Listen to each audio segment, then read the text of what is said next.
Täna kordasime 5. klassiga tegusõnade põhivorme ja mul oli siis, jagasin kõigepealt õpilased 2 tiimi ja siis mul oli 2 sellist väikest korvikest ja ühe peale on kirjutatud siis ebareeglipärane ja teisel on reeglipärane. Ja mõlemal tiimil oli siis üks pall ja mina ütlesin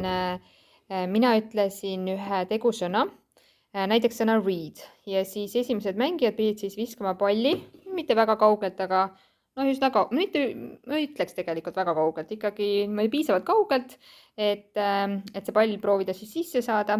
Nad pidi viskama siis palli õigesse korvi, et ma panin natuke niimoodi eraldi kaugemale teineteisest ja punkti sai siis, kui suund oli õige. Selles mõttes, et ta viskas õige korvi poole, siis ta sai juba 1 punkti.